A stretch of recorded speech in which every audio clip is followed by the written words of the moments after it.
Bible ay ng kingdom seta ng Diyos. Ano ba yung gospel na ipinesent sa atin? The death, burial, and the resurrection. Huwag tayong aalis doon. Hanggang maaari mga kapatid, doon pa yun kami yung ating ipipapangaral sa labas.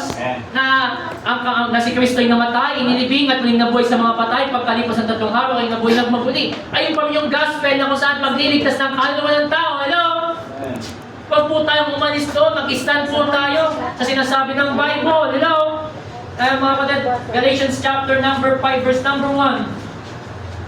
Galatians chapter 5, verse number 1. The Bible says, "Stand fast, therefore, in the liberty wherewith Christ hath made us free." Wow! Siya yung nagbigay sa atin na naging malaya tayo. Diba? Sabi ng Bible sa John chapter 8, verse 32, "And ye shall know the truth, and the truth shall make you free." Ito po yung katotohanan na nagpalaya po sa atin. Ang salita po ng Diyos ang siyang nagpalaya sa atin. Kaya sabi ito, "Stand fast, therefore, in liberty." Naging malaya po tayo, "wherewith Christ hath made us free, and be not entangled again with the yokes of bondage." Hindi na po tayo gapos. Dati tayong nasa bondage or gapos ng kasalanan. Pero dahil sa biyaya po ng Panginoon, dahil sa pag-ibig ng Diyos, mga kapatid, binigyan niya po tayo ng kalayaan. Kaya dapat mag-stand po tayo sa kalayaan na meron po tayo. Pero mga kapatid, huwag po natin gagamitin yung kalayaan na yan para sa ating pansariling kagustuhan. Verse 13, sabi ng Galatians chapter 5, verse 13.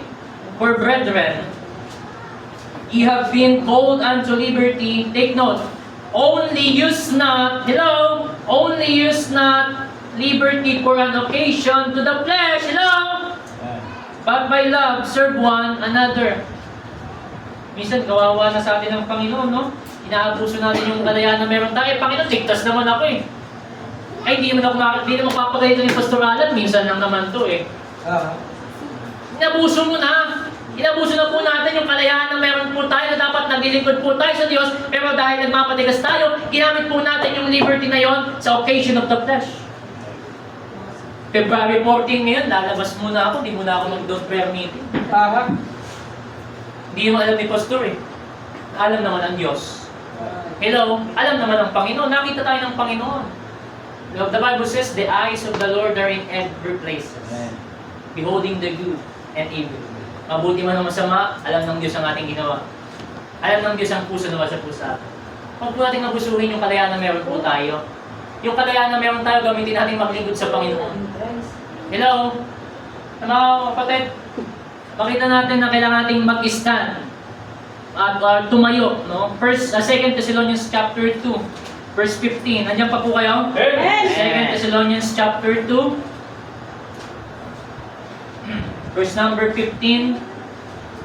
The Bible says, "Therefore, brethren, stand fast and hold the tradition which you have been taught, whether by word or our epistle." Ito po yung i-hold natin yung tradition na, ito yung tradition na sinasabi kanina sa book of Colossians chapter 2, verse 8, na magkaroon tayo ng pag-iingat doon.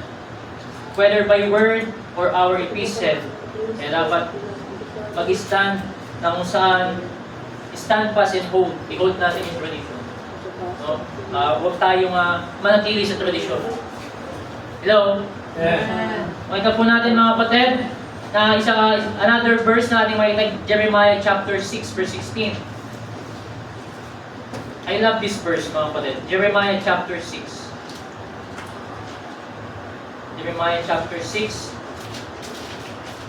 verse number 16. Sabi ng Bible, Jeremiah chapter 6, verse number 16, the Bible says, "Thus saith the Lord, stand ye in the ways, and see, and ask for the old paths. Where is the good way, and walk therein, and ye shall find rest for your souls. But they said, we will not walk therein." Ito yung time ng mga Israelites na kung saan sabi ng Panginoon, "Stand fast in the way." At ang magandang sinabi ng Panginoon, "As for the old path," yung lumang landasin. Seek the old path. Kailangan hanapin po natin at saliksingin pa rin natin yung old passion na ating ginagawang paglilingkod sa Panginoon. Mag-stand po tayo sa old passion. Kaya nga salamat sa Panginoon, ang church na ito walang drums. Kasi maraming churches ngayon, especially mga Southern ba, karami-rami na ng drums. Kala mo party-party na sa loob. Pentecostal. No, mga kapatid, seek and ask for the old path. Ito po yung old path, yung King James Bible. Yeah. I love this old black book. Hello? Go back to the Bible. Hello? Or stay in the jungle. Pag po tayong, ito po yung old path. Eh hindi, maraming Kristiyano, kahit na sila yung Baptist, wala na yung King James Bible. Ano nang gamit? Tablet. Eh pag nalobat, meron yung pastor na kung saan nalobatan, time ng preaching, hindi niya, ang gagawin din niyang outline eh. Salamat sa Panginoon, meron siyang Bible na nadala. Paano kung wala? Aasa ba tayo dun sa tablet? Ito po yung old path. Ngayon, modern na ngayon eh. Kaya nga may mga modern translation, may mga modern version. Hindi na po yan old path, new path na po yan. Bagong landasin na yan ating makikita. At sabi doon, where is the good way? Amen? Habang tayo po'y lumalakad at nagpapatuloy sa gawain ng Panginoon, stand. Especially kapag nagsanga na yung landas. Alam niyo yung nagsanga na yung landas? Dalawa na yung landas. Hindi mo alam doon yung good way. Merong pagtatanong, where is the good way? Eh minsan nagdire-diretso rin tayo. Meron na nga, nagsanga na nga yung daan. Yung ating panampalataya ng una, dire-diretso. Ang ganda ng takbuhin, ang ganda ng paglakad. Pagdating sa dulo, nagsanga yung landas. Mag-aas ka ngayon sa Panginoon, sabi nga doon, stand. Tumayo ka muna. At mag-aas ka sa Panginoon. Panginoon, nasan yung tamang daan? Nasan yung old path? Yung old fashion, yung old fashion nating ginagawa. Kailangan tumayo ka at magtanong ka sa Panginoon, na tama ba yung ginagawa ko? Hello? Ngayon, modern na yung ginagawa ng mga Kristiyano, hindi na yung old fashion na ginagawa. Kaya mga kapatid, mag-stand po tayo. Kaya sabi ng Bible, 1 Corinthians chapter 15, verse 58, therefore, my beloved brethren, be steadfast, unmovable. Wow! Hindi tayo matinag dapat. Stand ka eh. Di ba? Kaya, di ba mayroong verse na kung saan yung bahay ni tinayo sa bato at merong bahay naman na itinayo sa buhangin. No? Yung panampalataya natin sa natin tinanim o sa natin nihasa. Dapat dun sa bato, walang ibang bato natin, walang iba si Jesus Christ. Dapat yung panampalataya natin hindi sa tao. Dapat ang panampalataya natin sa Panginoong Jesucristo. Kasi yung old path nating makikita, ay yung tunay na tagapagligtas, ay yung tunay na Diyos na dapat mo natin sambahin. Hindi ang tao. Kaya yung panampalataya ng tao, pag nakabase sa tao, madaling bumagsak. Nakabase kasi tayo sa tao eh. Hindi talaga tatayo yun kasi tao lang yan. Hello? Hindi kagaya nung nakatayo ka sa Panginoon, mananatili yan dahil Diyos. Hello? Diyos po yung tinatayuan natin, hindi naman tao eh. Kapag tumayo na tayo sa tao mga kapatid, nakabase na tayo sa isang tao, babagsak at babagsak yung panampalataya, especially kapag yung taong yun ay bumagsak, damay ka. Why? Doon ka nakatingin yung panampalataya mo, doon nakabase. Doon ka rin lalakad sa ginagawa niya. Nakakalungkot, no? May mga Kristiyano, idol, mayroon pang idol. Minsan nga, yung kanilang sarili, idol nila eh. Kailangan po natin magpakumbaba sa Panginoon, kaya po tayong pagmamalaki sa Panginoon. Hello? Kailangan lagi tayong maging mababa sa Panginoon. Yung Diyos ang patuloy manita sa ating buhay. Ang lahat ng meron po tayo ay biyaya, tulong, awa at habag ng Diyos. Wala po tayong pagtatalunan dyan. Ang lahat po ng meron tayo ay dahil sa Diyos. Kaya salamat sa Panginoon, kailangan natin mag-stand doon sa panampalataya. Subpoint letter A is stand in our Savior. Tumayo tayo sa ating pong tagapagligtas. Kapag meron ng mga humahamak, ay, si Jesus Christ, hindi Diyos yan, tao lang. Ang mga Muslim, bago ka ma-convert sa Muslim, meron silang tinatawag na yung i-recite mo, meron ka munang i-recite, na kung saan ikay magko-convert na, ang tawag doon, shahada, yung pag-aaralan sa young people. Yung shahada na yun, parang ritual siya, na kung saan i-recite mo yun, at sasabihin mo si Kristo, hindi Diyos, kundi propeta lang. Dalawang beses pa nila inuulit yun, hindi Diyos si Kristo, propeta lang. Eh kapag ganyan na-encounter natin, kailangan natin mag-stand sa ating tagapagligtas. Although kayang ipagtanggol ng Panginoon ng kanyang sarili, pero sa Bible believer bilang mga mananampalataya ng Panginoon, kailangan natin patunayan sa pamamagitan ng salita ng Diyos na si Kristo ay Diyos. Na si Kristo lang ang daan patungo sa langit. Mag-stand po tayo doon, hindi yung nangangaral po tayo, nawawala na po tayo sa ating ginagawa, nahihiya na tayo. Di ba, napiapangaral natin si Jesus Christ? Pero yung ating ginagawang pangaral na yon, nawawala din pag-stand natin, ano yung ginagawa natin? Nahihiya tayo. Dahil na kapag may konting kumusyon, hindi namin kasama yan. Hello? The Bible says, "For I am not ashamed of the gospel of Christ, for it is the power of God unto salvation." Kapangyarihan po ng Diyos ang kanyang salita na kapagligtas ng kaluluwa ng tao. Ito po yung kapangyarihan din sa atin, noong saan, ito po yung kapangyarihan na may bahagi po natin. At huwag po tayong mahiya. Hello? Huwag tayong mahiya na ipangaral at ibahagi ang salita ng Panginoon. Stand in our Savior. Letter B, stand in our Scripture. Mag-stand po tayo sa King James Bible lang. Ito po yung old path na ating makikita. Huwag na po tayo mahanap ng iba. Kasi sabi nga ng Bible sa book of Psalms chapter 12, book of Psalms, tignan natin yung kagandahan ng King James Bible. Psalms chapter number 12, verse number 6 down to verse number 7, the Bible says, "The words of the Lord are pure words." Hello? As the silver tried in a furnace of earth, purified 7 times. "Thou shalt keep them, O Lord, thou shalt preserve them from this generation forever." Yung time ni David na kung saan ni Haring David na sabi niya dito, "Thou shalt preserve them from this generation." Ito po yung generation ni David. At sabi ito, forever. Hanggang sa panahon po natin ngayon, preserve ang salita po ng Diyos. Nananatili at tumatayo po ang salita po ng Diyos. Sa mga modern translation, ginawa nila, yung them dyan ay hindi yung salita, kundi yung tao. Hello, especially sa NIV, ang pinipreserve mga kapatid, hindi yung salita, kundi yung tao. Pero dito mga kapatid, makikita, "Thou shalt keep them, O Lord, thou shalt preserve them from this generation forever." The Bible says, "Heaven and earth shall pass away, but my word shall not pass away."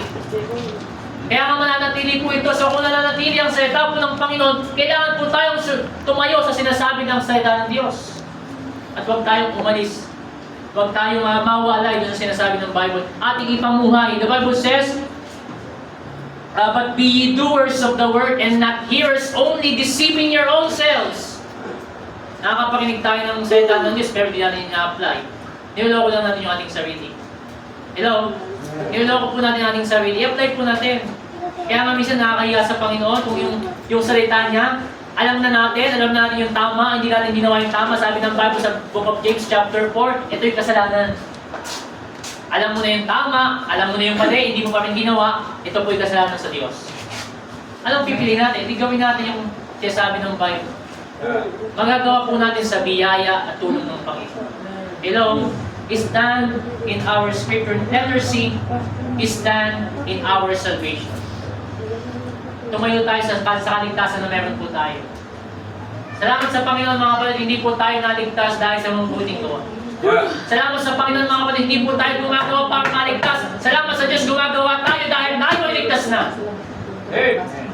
We are saved to serve. So kung tayo po iligtas na, magpagamit po tayo sa Panginoon.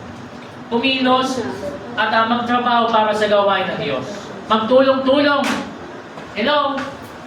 Yung salvation po natin, libre lang ito na binigay ng Panginoon. Nagkaroon nga tayo ng access Sa book of Romans, meron tayong access. Na dati tayo, sabi ng Bible, Romans 3:23, "For all have sinned and come short of the glory of God." Pero nagkaroon tayo ng access dahil sa biyaya ng Panginoon, nagkaroon na po tayo ng kaligtasan. Yung access natin walang iba mula sa Panginoong Jesucristo. Hello? Na siya yung pumagitna. Hello? Siya yung pumagitna sa atin sa cross of Calvary. Kaya ngayong kanyang kamatayan, ayun po yung naging propitiation sa Diyos Ama. Naging pampalubag sa Diyos Ama, mga kapatid. Na nung nakita ng Panginoong Diyos Ama yung pagkamatay ng kanyang anak, ayun po yung naging pampalubag sa Kanya upang tayo po ay hindi natignan ng Diyos Ama na bilang isang mga makasalanan. Nung tayo po'y tumanggap sa Panginoon, nung nilinis tayo ng dugo ng Panginoong Jesucristo, tinanggap na rin po tayo ng Diyos Ama. Ayaw nga sana ng Diyos Ama. You know? Pero dahil sa kanyang anak, na kung saan nabayubay, namatay sa krus ng Kalbaryo para sa ating kaligtasan, nagkaroon na tayo ng access patungo sa langit. Amen? Imangin na po natin, stand by your faith in Christ. Subpoint letter A, stand in our Savior. Letter B, stand in our Scripture. Letter C, stand in our salvation. Number 2 natin makita sa ating text, Colossians chapter 2, verse number 6. Colossians chapter 2, verse number 6. Colossians 2:6, ang sabi ng Bible, as ye have therefore received Christ Jesus the Lord, so walk in Him. Number 2 natin makikita, walk by your faith in Christ. Hello? Lumakad tayo sa panampalataya na meron po tayo. Ang sabi ng Bible, 2 Corinthians chapter 5, verse number 7, for we walk by faith and not by what? Not by sight. Hello? Amen. Dapat mga lumakad tayo sa panampalataya, hindi sa ating mga nakikita. Minsan nagkaroon na tayo ng konting sakit, nagkaroon na tayo agad ng sa Panginoon, pagdududa sa kanyang kapangyarihan. Ibig sabihin, wala na yung panampalataya natin. Bumababa yung antas ng ating pananampalataya. Na dapat, na nagtitiwala ka sa Panginoon, kaya mong pagalingin yung sakit na meron ako. Pero konting kibot natin, nagpapadoktor pa nga tayo eh. Di tayo agad na sumusunod dun sa sinasabi ng Bible, for we walk by faith and not by sight. Idulog mo muna sa Panginoon, idulog muna sa Panginoon. Yeah. Hindi yung magkaroon tayo ng konting sakit, karamdaman, bumababa na yung ating panampalataya. Nasaan yung panampalataya na meron tayong paglakad na dapat sa panampalataya po na hindi na tayo lumalakad doon. Kasi doon na tayo nagbabase sa ating mga nakikita. Eh, mahirap to eh. Amen? Mahirapan kami magtrabaho ngayon dahil merong sakit at mahina ang kita. So, hindi ka na nanampalataya sa Panginoon. Minsan mga Kristiyano, hindi na nagko-commit sa Panginoon dahil wala nga yung kanilang pananampalataya. Nagko-commit tayo sa Diyos dahil andun yung ating pananampalataya na hindi natin alam kung saan magagaling, hindi dahil sa atin, kundi dahil magagaling sa Diyos. Yeah. Amen? Kaya dapat magkaroon tayo ng commitment sa Diyos eh. Although hindi natin alam kung paano niya i-provide, pero mga kapatid, ang sabi ng Bible, but my God shall supply all your needs according to His riches. Mayaman po ang Diyos. Hello? Mayaman ang ating Panginoong Jesucristo. Hindi niya tayo pinagkukulang. Alam niyo po, kaya tayo na-discourage. Hindi po yung needs ang pinagpipray natin, ang pinagpipray natin yung wants. Malinaw ang sabi ng Bible, all your needs, not all your greeds. Hindi yung mga kasakiman natin. Minsan nagiging sakim tayo bilang mga mananampalataya ng Panginoong Jesucristo eh. Gusto natin pagpalahin tayo ng sobra-sobra, hindi naman tayo magamit ng Panginoon, hindi naman tayo pumunta sa Panginoon. Bago po tayo makareceive ng blessing, magpagamit ka muna sa Diyos. Hindi yung iintay mong pagpalain ka muna bago ka maglingkod. Kahit hindi tayo pagpalain, kailangan natin maglingkod dahil lumalakad tayo sa pananampalataya na meron po tayo. Lumakad po tayo dun sa pananampalataya na natanggap natin. Yung pananampalataya niyan dahil sa salita po ng Diyos. Sabi ng Romans chapter 10 verse 17, lumalago yun sa pamagitan ng pakikinig ng salita po ng Diyos. Romans chapter 6 verse number 4. Tingnan natin yung mga walk sa Bible. Romans chapter 6 verse number 4. Romans chapter 6 verse number 4. Diyan pa po kayo? Amen. Romans chapter 6 verse number 4. Sabi ng Bible, therefore we are buried with Him by baptism into death, that like as Christ was raised up from the dead by the glory of the Father, even so we also should walk in newness of life. Ito po yung sinasabi lagi ng ating pastor kapag nagbabaptize siya, na tayo ay lumakad sa newness of life, sa tinatawag na bagong buhay. Ang tanong, lumalakad po ba tayo sa ating bagong buhay nung tayo pinakakilala sa Panginoong Jesucristo? Hello? Kailangan po natin lumakad mga kapatid sa mga bagay na Romans chapter 8 verse 1. Romans chapter 8 verse 1, there is therefore now no condemnation. Thank God. Hello? To them which are in Christ Jesus, who walk not after the flesh but after the Spirit. Malino na sinasabi ng Bible, wag po tayong lumakad Saan? Sa flesh or yung pita ng laman. At sabi dito, but after the Spirit. Hello? Dapat doon tayo sa Espiritu lumalakad. Kung ano yung conviction ng Holy Spirit, kailangan natin doon tayo lumakad. Kapag mayroong conviction ng Holy Spirit sa atin, nagawin natin yun at ginawa natin yung perfect will. Hello? Pero kapag pinagpabukas pa natin yun, acceptable will. Ang sabi ng Bible na kung sa good will, no?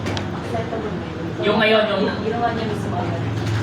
yung agad yung agaran na yung tinatawag niya acceptable, baliktad. Yung good will, yung ipinagpabukas mo pa. Yung sa susunod na araw mo pa ginawa. Yung perfect will. Sometimes yung ginagawa sa'yo,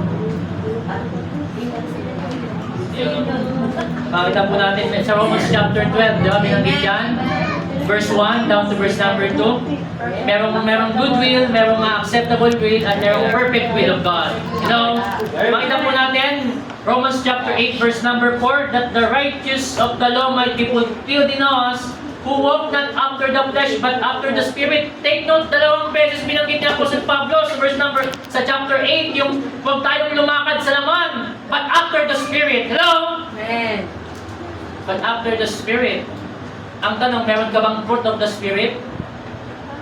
Minsan sa Kristiyano, nawawala yung fruit of the Spirit. Hello? Diyan pa po kayo? Amen. Huwag tayong mawala sa fruit of the Spirit na ibigay sa atin ng Panginoon. Kaya minsan yung galit ng inibabaw, wala na yung fruit of the Spirit, hindi nagbubunga. Anong umiiral? Sabi ng Galatians chapter 5, ito po yung merong 18 sin. At merong 9 na positive, walang iba yung 9 po na yun ay yung fruit of the Spirit natin makikita. Hindi lang yan, Romans chapter 13, verse 13. Tignan natin yung mga walk sa Bible, Romans 13:13. The Bible says, let us walk honestly as in the day, not in rioting and drunkenness, not in chambering and wantonness, not in strife and envy. Lumakad po tayo na merong katapangan, yung honest. Yung honest na paglakad. At sabi nito, not in strife. No, at sabi and envy, merong pagkainggit. Minsan, sabi nga nila, yung mga Kristiyano, meron pa rin pagkainggit sa kanilang katawan. Na dapat wala na po sa atin yun. You know, dapat maging filled with the Holy Spirit. Filled po tayo ng banal na Espiritu. At makita po natin Galatians chapter 5, verse number 16. Galatians chapter 5, verse number 16. Tingnan natin yung mga walk. Kung saan tayo dapat lumakad. Galatians 5:16. This I say then, walk in the Spirit. Binanggit na naman, walk in the Spirit, and ye shall not fulfill the lust of the flesh. Lumakad tayo sa Spirit, sa Espiritu, upang hindi ma-fulfill or lumabas yung gawa ng yung lust of the flesh, yung pita ng laman. Kaya nga verse 17, for the flesh lusted against the Spirit. Minsan sa ating buhay Kristiyano, mas nangingibabaw yung laman kaysa yung Espiritu. At ang nangyayari sa atin, pinapalungkot po natin yung Holy Spirit. Nasabi ng Bible, huwag nating palungkotin. Diba? Ephesians chapter 4, verse 30, grieve not the Holy Spirit. So lumakad po tayo sa Espiritu na meron po tayo. At walang iba ang Holy Spirit. Verse number 25, Galatians chapter 5, verse 25, ang sabi ng Bible, if we live in the Spirit, let us also walk in the Spirit. Wow. Kung tayo nabubuhay sa Espiritu, lumakad tayo sa Espiritu. Na kung saan ito po ipapamuhay natin na merong kabanalan dahil sa Diyos ba na Espiritu. Kasi yung nangungusap sa atin na gawin natin yung tama. Siya yung nagtatama sa atin sa mga mali po natin ginagawa. Hello? O baka hindi ka na na-convict. Hello? O baka hindi na tayo Minsan, nandiyon na yung conviction nire-resist mo pa. Parang, parang ikaw pa yung may-ari ng iyong sarili. Sabi nga ng Bible, hindi mo na pagmamayari ang iyong sarili. May reason. Sabi na, meron naman kaming soul liberty. Di ba binanggit kanina sa Galatians chapter 5, verse 13, use not the liberty to the occasion of the flesh. Huwag nating abusuhin. Abuse not Hello? Makita po natin mga kapatid. Ephesians chapter 5, verse 8. Natin yung sinasabi ng Bible. Lumakad po tayo sa mga bagay na ito sa biyaya at tulong ng Panginoon. Magagawa po sa biyaya at tulong ng Panginoon. Ephesians chapter 5, verse 8. For ye were sometimes darkness, but now are ye light in the Lord? Light in the Lord, walk as a children of what? Children of light. Lumakad po tayo bilang mga anak ng liwanag, hindi yung anak po tayo ng kadiliman. Hello? Nung tayo po yung naging anak ng Diyos, mga kapatid, binigyan niyo ng liwanag ang ating buhay. Dahil yung ating ilaw, walang iba ang Panginoong Jesucristo. Kaya nga dapat yung ating ilaw ay hindi siya patay sindi. Kailangan nakikita siya. The Bible says, let your light so shine before men that they may see your good works and glorify your Father which is in heaven. Minsan yung ilaw natin patay sindi. Minsan mas gusto nila lagi sa dilim para nakagawa ng kasalanan. Hello?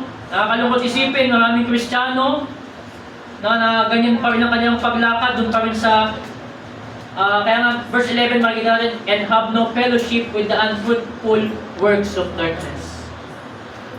Unfruitful, sabihin mo lang pagbubunga ito. Anong binubunga nito? Kasalanan. Hello? Bunga ng araw. Dahil nagpapasaway tayo, sabi ng Bible, but rather reprove them. Amen. I-reprove. Kailangan yung mga mali natin, ipatama natin sa Panginoon. Hindi yung bibigyan ka ng advice, tinatawan-tawanan mo lang.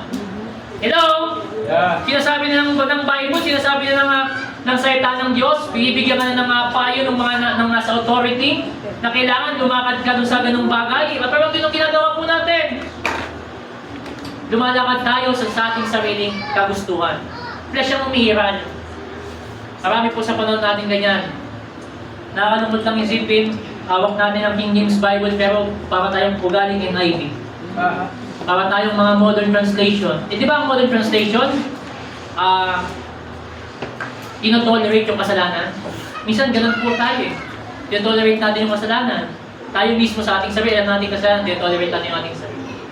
Pero mga kapatid, God is not mocked. Hindi po nakikipagbiruan, hindi nakikipaglaro ang Diyos. Hello? Amen. Kapag sinabing lumakad ka sa kaliwanagan, lumakad tayo po doon dahil ayun yung sabi ng Bible. Hello? Yeah. Hindi yung lalakad pa tayo sa kadiliman. Nasa church ka, awit ka ng worldly.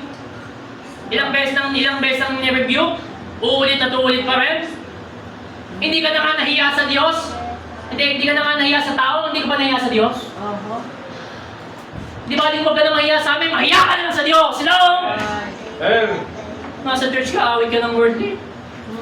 Saan, sinarili mo na lang eh. Parang hindi na natisod yung iba eh. Kaya kahit naman sarili mo, kita pa rin ng Diyos. Hello? Hello? Nakakalungkot isipin mga kapatid. Ang dami ng payong ginawa sa atin ng ating pastor. Authority na binigay ng Diyos dito para sa atin. Sa pamamagitan ng Bible. Sa tuwing mag-a-advise ang pastor, gamit Bible. Gamit salita ng Diyos.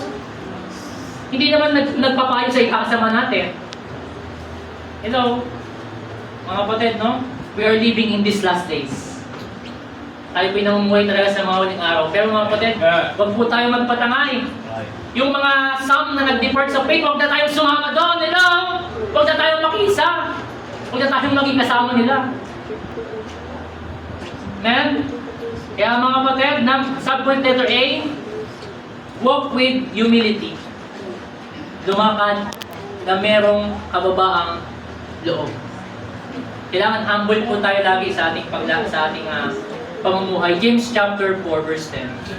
James chapter 4 verse 10. Diyan ba po kayo? Amen. James chapter 4 verse number 10. Ayoko sa lahat yung tinutulugan ako. Yung bumababa ako eh. Bumababa ako ng pulpit. James chapter 4 verse number 10. Ang sabi ng Bible, humble yourselves in the sight of the Lord and He shall lift you up. Ibig sabihin, magpakumbaba tayo at maging humble tayo sa harap ng Diyos at ang Diyos ang magtataas sa atin. Amen? Kaya sabi di ba sabi ng Panginoon sa Matthew, ang nagpapakababa ay kanyang itataas at ang nagmamataas ay kanyang ibababa. Yung iba sobrang taas ng tingin sa sarili, kaya pag bumagsak, ang lakas din ng nagapak eh. Ang taas din ng pagbagsak, iba, nagpataas ka sa Diyos eh. Ibabagsak ka ng Diyos. Amen. Amen?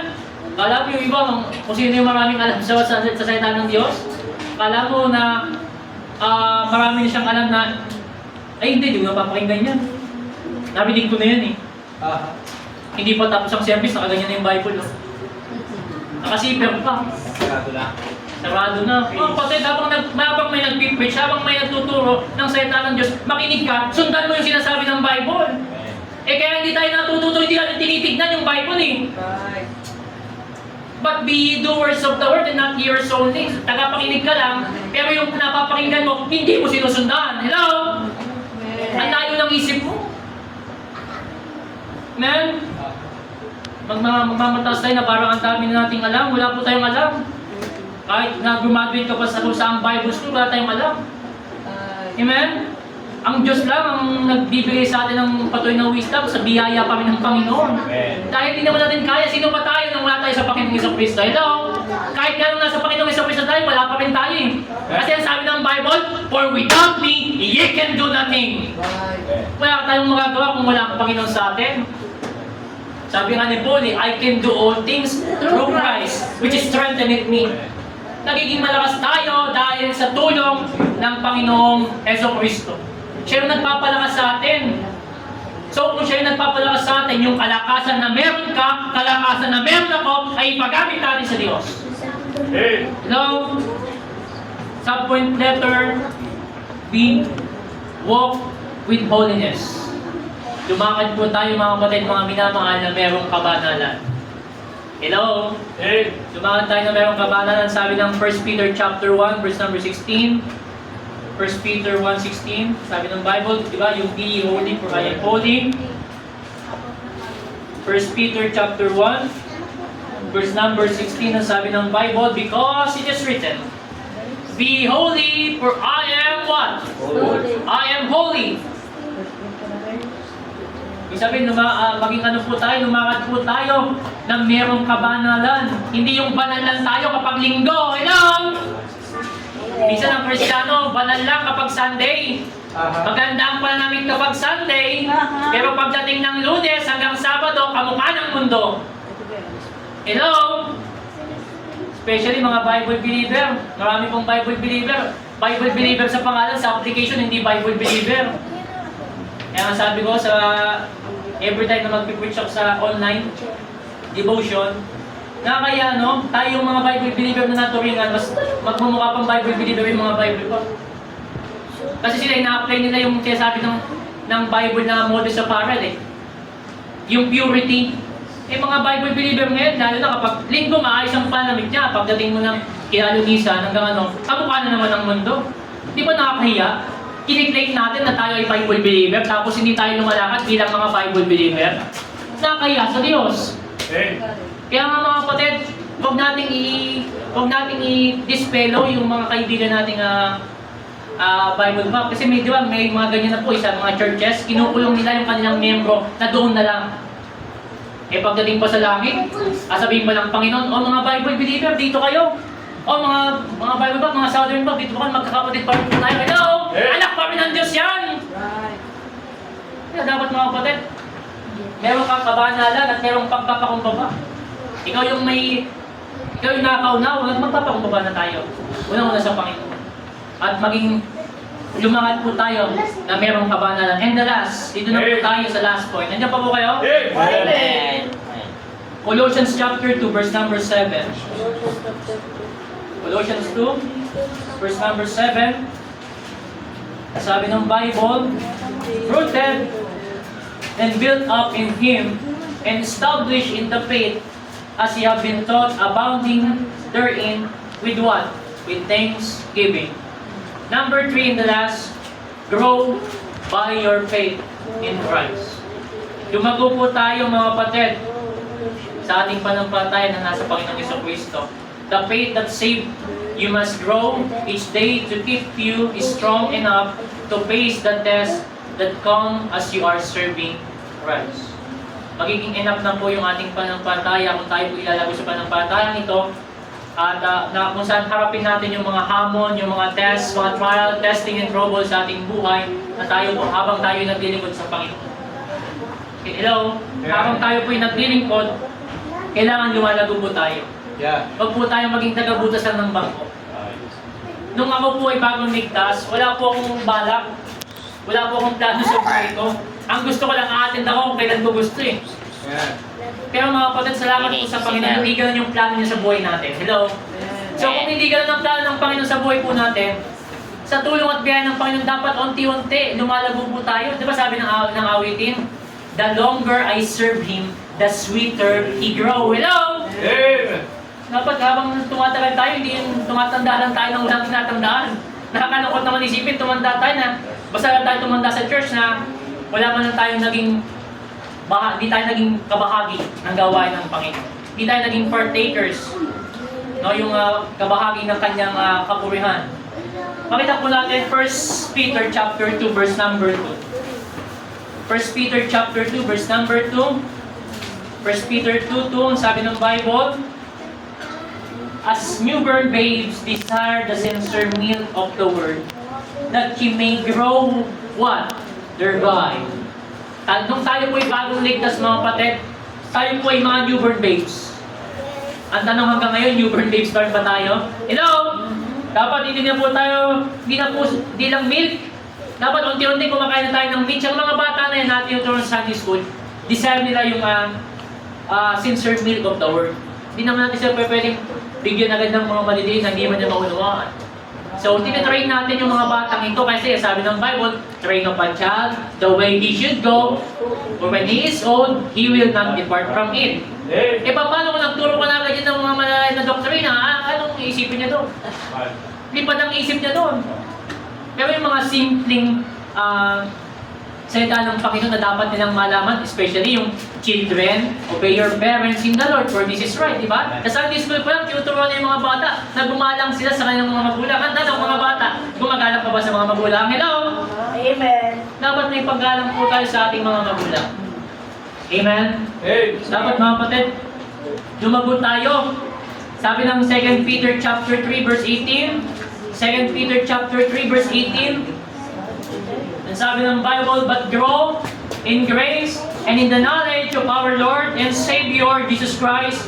To Him be glory, both now and forever. Amen. Amen. Sabi ng Bible, but grow in grace. Ibig sabihin, sa biyaya pa rin tayo, dapat lumago. Amen. Lalago tayo sa pamamagitan ng biyaya ng Panginoon, hindi yung lalago ka sa sarili mong paraan. Hello? Amen. But grow in grace and in the knowledge. Knowledge ng bayan ng Panginoon, walang iba yung kanyang salita. Kailangan lumago rin tayo dito. Hindi yung matagal na tayo sa church, isang verse pa lang ang alam mo, John 11:35 pa, isuswem, tagal na natin sa church. Dapat unti-unti, nagkakaroon tayo ng panibagong natututunan, nalalaman sa salita ng Diyos, at lumago po tayo doon. Ibig sabihin, hindi lang natin siya nabasa, hindi lang natin siya memorize, dapat din natin siyang ipamuhay. Hello? Ipamuhay. Kaya masarap isipin mga kapatid, alam niyo po, na kapag tayo po'y patuloy na natututo, yung ating mga nalaman, minsan di rin naman natin ina-apply. Pero salamat sa Diyos mga kapatid, merong ginagamit ng Diyos na ipaalala sa atin Amen. yung mga bagay na yun. Minsan mga kapatid, hindi masama na tayo ay ma-review. Hello? Amen. Tatanungin ko po kayo mga kapatid, magiging kababaan ba ng pagkatao mo kapag ikay na itama?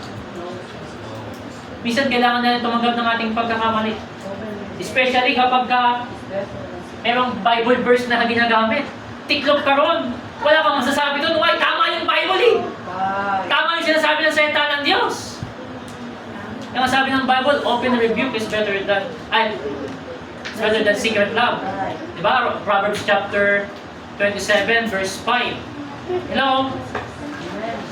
Makita natin mga kapatid, mas okay na sa atin yun, mas okay na sa akin yung malaman natin yung sinasabi ng Bible, malaman natin tama. Yeah. Kaysa naman i-tolerate natin. Naging katulong pa tayo upang siya gumawa ng kasalanan. Huwag po natin i-tolerate mga kapatid. Kapag may nakikita po tayong kasalanan na kailangan natin i-review or paalalahanan ng kapatid. Ng kapatid, bawal yung ginagawa mo. Kapatid, hindi para sa Kristiyano yan. Diba? Yung merong pagmamahal. Kasi nga, hindi naman secret love. Diba? Yung iba yung secret love. Kaysa yung sinasabi yan na mahal mo siya. Okay? Pero hindi mo naman siya tinatama. Kinukonsindi mo po yung kanyang mali. Huwag natin ikonsindi yung mali. Alam na nga natin mali eh. Tinutulungan po natin siya na hindi lumago at magpatuloy sa kasalanan po na yun. Yung kapatid ko nga, sabi ko sa kanya, Bago pa lang siya. Sabi ko, ba't nagpakulay ka ng buhok? Sabi ko, baka pagka nilubog ka dun mangulay-kulay yung ano. Sabi ko, mahal-mahal na, ikaw pinabili mo na ng dress. Pero naunawaan niya yun, hindi siya nagtampo or nagtanim na sama ng loob sa akin. Sabi niya, ay kuya, pagka mawawala rin naman ito dapat napakulayan mo So wala namang pera, wala nang papakulay, bata sa first. Mga pala, kailangan natin sabihin yung katotohanan sa kanila, which is, hindi pa naman nila alam totally. Pero unti-unting ipaliwanag natin sa kanila, huwag natin i-tolerate yung kanilang ginagawang kasalanan. Hello? Yeah. Kaya mga kapatid, kailangan tayong lumago sa ating pananampalataya. Hindi lang po sa ating pananampalataya, grow as a son. 2 Timothy chapter 2 verse 1. Kailangan lumago tayo bilang mga anak ng Diyos. Grow as a son. 2 Timothy chapter 2 verse 1. Thou therefore, my son, be strong in the grace that is in Christ Jesus. Grow as a son. Sa point na ito, kailangan po tayo lumago bilang mga anak ng Diyos. Ang tanong, anak ka ba ng Diyos? Hello? Diyan pa po kayo? Anak po ba tayo ng Diyos? Amen? Kung anak tayo ng Diyos, sabi dito, be strong in the grace that is in Christ Jesus. Yeah. Yung biyaya na nasa Panginoong Jesucristo ay yung magbibigay ng pagkilago sa atin. Yeah. Kung sa ating lang sarili, hindi natin kayang lumago. Yeah. Pakiparas tayo pasaway. Pakiparas tayo sakit sa ulo eh. Hello? Pero sa biyaya, kailangan po tayong maging malakas at magpatuloy sa biyaya ng ating Panginoon na si Kristo Jesus. Yeah. Subpoint letter B, grow as a student. Sa 2 Timothy chapter 2 verse 2. Sa verse number 2, and the things that thou hast heard of me among many witnesses, the same commit thou faithful men, who shall be able to teach others also. Malinaw na makita po natin yan. Lumago po tayo bilang mga estudyante. Tayo po lahat dito mga kapatid ay student of the Bible. Hello? Kahit hindi kayo naman sa Bible school, tayo po ay student of the Bible. Kaya makita po natin, para isang araw, maging able to teach others also tayo. Huwag natin hahayaan na hanggang doon na lang yung alam natin. Hello? Yeah. So, paano tayo lalago? Mag-aaral tayo ng salita ng Panginoon. Makinig tayo ng salita ng Panginoon. Pagbasa tayo ng salita ng Panginoon. Pag-memorize tayo ng salita ng Panginoon. At ay na magbibigay sa atin ng karunungan upang makapagturo din sa iba. No? Subpoint letter C, verse number 3, thou therefore endure hardness as a good soldier of Jesus Christ. Subpoint letter A, grow as a soldier. Hello? Bilang mga sundalo ng Diyos, mga kapatid, tayo po, hindi po lahat ng sundalo ng Diyos ay good soldier. Merong mga bad soldier. Hello? Sundalo lang sila, di ba sa mga kapulisan, merong mga tinatawag na anong tawag din sa mga pulis na iskalawag. Sila yung mga pulis patola, pulis iskalawag. Sila yung mga pulis na kung saan nagpapalaki lang ng tiyan sa opisina. Na walang ginawang iba kundi mangotong lang ng mangotong. Hello? Ganyan ang mga sa Kristiyano, ganun din. Sila yung mga Christian. No. Kung pagpapalaki lang ng tiyan, kumbaga, Kristyanak yung iba, Kristiyanono. Ayaw lumago hanggang, kaya unano nagiging banso ng Kristiyano eh. Ayaw lumago. Dapat maging good soldier tayo ng Panginoong Jesucristo. Nung ako po ay high school, ang deserve po ng aking puso talaga ay magpulis. Ang deserve po talaga ng aking puso pumasok sa pagpulis. Pero mga kapatid, nung nakakilala ko sa Panginoong Jesucristo, hindi pala yung plano ng Diyos. Tayo po'y tinawag na good soldier of Jesus Christ. Tinawag tayong soldier of Jesus Christ. Dapat hindi lang basta soldier, dapat good soldier of Jesus Christ. Hey! Hello? Hindi pala ayun yung plano ng Panginoon sa akin. Kahit na ayun yung gusto ko, magkaiba yung plano mo at yung gusto ng Diyos para sa iyo. Kaya dapat lagi tayong, sabi ng Panginoong Jesucristo sa Garden of Gethsemane, not my will but thine. Diba? Hindi ang kalooban mong masunod, Panginoon, ang kalooban mong masunod sa akin. Dapat kapag mag-pray tayo, gano'n eh, Panginoon, ang kalooban mo siyang masunod sa akin, hindi yung kalooban ko. Why yung kalooban ko, pwedeng magkamali eh. Minsan sira yung ating puso, sira yung ating espiritu. So pwede tayong magkamali. Ang ipag-pray natin, Panginoon, ang kalooban mo, ang siyang masunod sa aking buhay. Amen. So kung pinag-pray mong gano'n, binigyan ka ng pagkakataon ng Panginoon, ipamuhay ang mga bagay na yan, ipamuhay po natin at lumubo po tayo sa bagay na yun. Hindi lang po yan na ating makikita. Verse number 5, 2 Timothy 2:5. And if a man also strive for masteries, yet he is not crowned except he strive lawfully. Subpoint letter D, grow as a soul winner. Kaya meron dito, di ba, yung except he strive lawfully. Yung pagsusumikap na kung saan lawfully. Yung hindi shortcut. Yung ating ginagawa sa Panginoon, hindi tayo nag-shortcut. Sabi nga ni Dr. Peter Rockman, so yung komentaryo na wala.